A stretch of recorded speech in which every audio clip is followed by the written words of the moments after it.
So, you've wandered off into the wilderness to find yourself. Bully for you. Unfortunately, you've found yourself lost, alone, and at the mercy of the elements. What led you here is no longer important. The only thing that matters now is making it home alive and in one piece. Luckily, you've got all the survival know-how you need to persevere. Nay, flourish in the great outdoors. There's no way any of those top tips you saw scrolling through your social feeds could be wrong, right? I'm Stu, this is Debunked, and we're here to sort the truths on the myths and the facts from the misconceptions. So, you're lost in the wilderness. One of the most immediate concerns is that of sustenance. Our fluids are covered, and luckily you've come prepared with a few energy-boosting sweets and chocolate bars in your backpack. Ideal for a survival scenario, right? Chocolate or sugar is the best survival food. Well, not exactly. Obviously, any food is better than none at all, and in fairness, there are some genuine survival benefits to chocolate and other sugary snacks. They're often well packaged and long-lasting, as long as they don't melt. Unfortunately, chocolates and sweets are only going to get you so far in a true survival situation.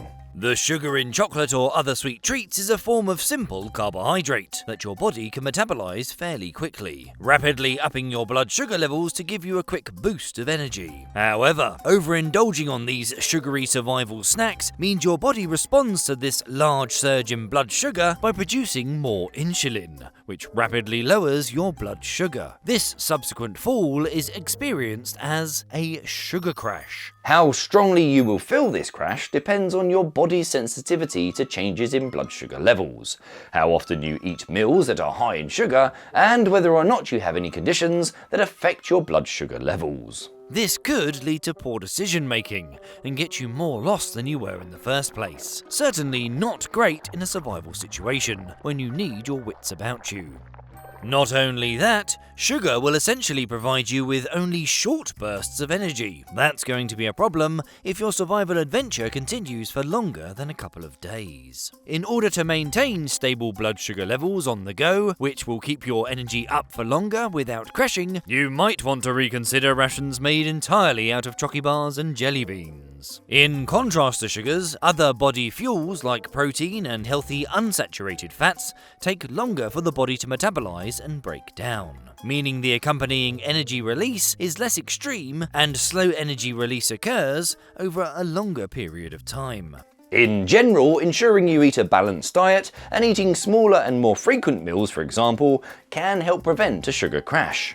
This is why hikers often carry with them something called trail mix, a nifty snack generally consisting of granola, nuts and dried fruits. While the dried fruits provide an energy boost as their simple sugars are rapidly metabolized and absorbed, the low-carb granola and nuts are filled with protein and mostly unsaturated fats, which break down more slowly for a more measured and sustained release of energy. Another good wilderness snack is dried meat, in the form of jerky or biltong. These completely dehydrated meats are ready to eat, bursting with protein and remain edible for months on end without refrigeration.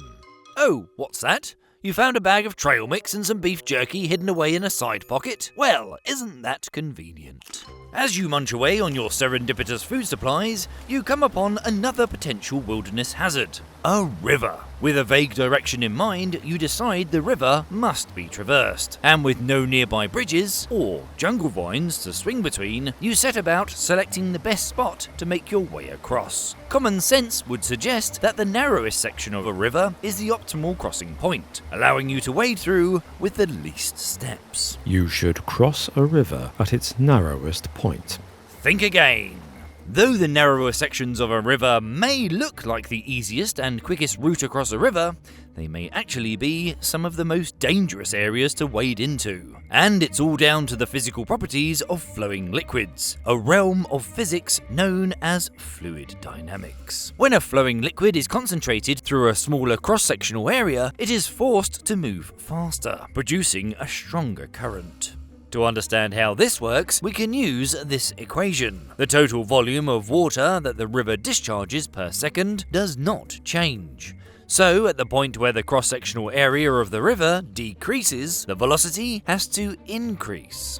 This, in turn, can often result in deeper water, as the fast-moving river wears down the riverbed more rapidly than a slower one. Thus, the narrower points of a river often contain faster, deeper water that can sweep you away easier than you think. So don't be tempted to jump into rivers where they're at their skinniest. Generally speaking, you should actually be looking to cross at the widest section, for several good reasons. In contrast to water flowing through a narrow and constricted area, water that is able to spread out and disperse is consequently shallower and slower, and therefore far less powerful. The chances of you being swept off your feet are much lower, and even if you do fall over, the shallower water cannot carry you away or keep you under the surface. Not only that, shallow water gives you a far clearer view of the riverbed, helping you to navigate an uneven walking surface and avoid submerged rocks or logs that might be obscured or even completely hidden in deeper water. If the river splits into multiple channels, separated by sandbars or small islands, you can clamber onto them, so much the better. While we're at it, here's some bonus river crossing tips. Avoid crossing at bends in the river, as the strength of the current will not be consistent throughout its span. Never cross upstream from nearby rapids or waterfalls. If you do get swept off your feet here, you might end up going over them. And always remember that if you can't find somewhere safe to cross, don't. Our videos take around 300 hours of design, animation and editing to make possible, and before we even start animating, we have the research and writing phase, followed by script editing and storyboarding. And before that, I spend a fair bit of time coming up with the ideas and making sure they're a viable topic. Basically, it takes a hell of a lot of time to make the content that we do. And while we've had a bunch of viral successes in the past, the channel hasn't had much exposure over the last couple of years. You might be thinking, but you guys always get sponsors on your videos. And that's true. But even with that income, we can't afford to keep making them the way we do. So, we've launched our YouTube channel memberships. If you do appreciate our content and want to see us keep making our educationally entertaining animations, then this is your opportunity to support our work. By becoming a member, you will get access to previews and sneak peeks from upcoming episodes, and get a chance to see what goes into making our videos. So that the audience knows you're a loyal supporter, you'll also get Debunked designed loyalty badges, which upgrade the longer you support us, and bespoke emojis that you can use to show that you're part of the Curiosity Crew, or you're a dedicated debunker, or one of the Debunked Dream Team. We've also launched our merchandise shop, of which members will get an exclusive discount. If you appreciate Debunked and the way we make our videos, then please consider joining us. Right, let's get back to our hero Stick and see how he's getting on. Safely on the other side of the river, you continue your trek through the wilderness as the sun begins to go down. Eventually you realise that you're going to have to settle down at some point, and need to find somewhere to make camp sooner rather than later. This looks like a decent enough spot to settle for the night, but I thought... A forest clearing is an ideal location to set up camp. Well, you obviously haven't thought about the first of the 4 W's. The what, I hear you ask? Wind, water, wood, and widowmakers. Wind. Check that your site offers protection from the elements. While forest clearings may seem like an idyllic choice for a campsite in the light of a warm, dry day, a location that is out in the open will leave you exposed to changing weather conditions. Find shelter in a densely forested area at a lower elevation. Even in the summer, exposure to wind and rain can result in hypothermia. Next is the life-giving necessity, water. Ensure your camp is within walking distance of a fresh water source, but not so close as to risk flooding or to drown out any noises you may need to hear, like rescuers calling out. We've not long crossed the river, so I'll let you make the judgment on proximity. Dead standing trees, or widowmakers, so called because limbs or entire trees can fall unexpectedly and put a swift end to your survival scenario. So, assess your surroundings and make sure you're not setting up camp under any standing deadwood. Wood. While you need to avoid any tumbling timber, you'll need plenty of deadfall wood nearby to use for constructing your finest shelter, as you seem to be without a tent. Plus, with night falling, you'll want to build a nice cozy fire to keep you warm and protect you from all that nocturnal nature. Fearful of what could be peering at you hungrily through the trees, you figure that a large fire is guaranteed to scare away any potential predators waiting for you to lower your guard. Building a fire will keep predators away. Well, maybe, but also maybe not. Campfires are certainly one way you can try to deter curious wildlife, but as with a lot of wilderness survival advice, the reality is a touch more complicated. Many different animals are known to hold a general fear of fire, making campfires a decent enough method of repelling them. Such species include rats, skunks, small wildcats, and many varieties of canid, like coyotes, wolves, and feral dogs. These animals are often particularly avoidant of fire when they are alone, weakened, or sick. In contrast, bears are naturally curious and inquisitive, and as opportunistic omnivores, bears that approach human encampments are usually just looking for something to scavenge. Small fires are generally not sufficient to scare them away. Indeed, bears that are used to encountering humans may well have realized that we often carry food with us, and might actually be encouraged by the sight and sound of a crackling campfire. Not only that, but cold-blooded animals like lizards, snakes, and other reptiles may be attracted to the warmth of a campfire, so keep a lookout for anything scaly you might see skulking around. So, when you're camping down for the evening, remember that a fire can repel some species but attract others, and that most of the time what these curious critters are looking for is food, whether that means your food or you. With that in mind, always remember to keep food stored away in airtight containers, and keep any food-related rubbish in odour-proof bags until you can dispose of it properly. Many animals are also attracted to the smell of number 1s and number 2s, so try to do your business away from where you plan to sleep. Lastly, if possible, bring pepper spray or a small air horn or a whistle to scare away hungry beasts.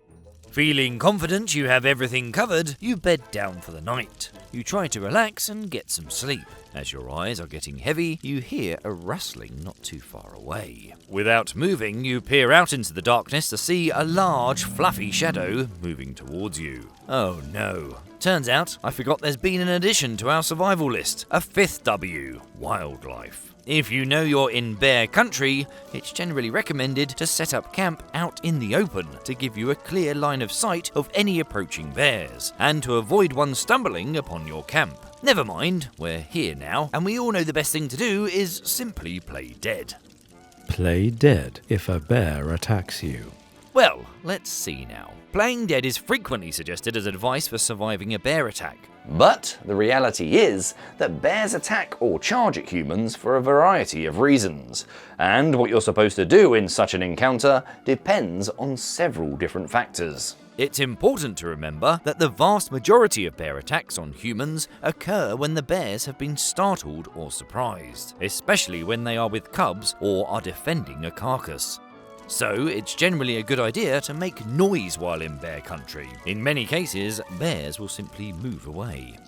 Now, if you know you're going to be entering bear country, bear spray is an absolute must. Much like pepper spray, bear spray is a small aerosol canister containing a solution of concentrated capsicum, the chemical found in chili peppers that makes food spicy. It's stronger and has a better range than pepper spray.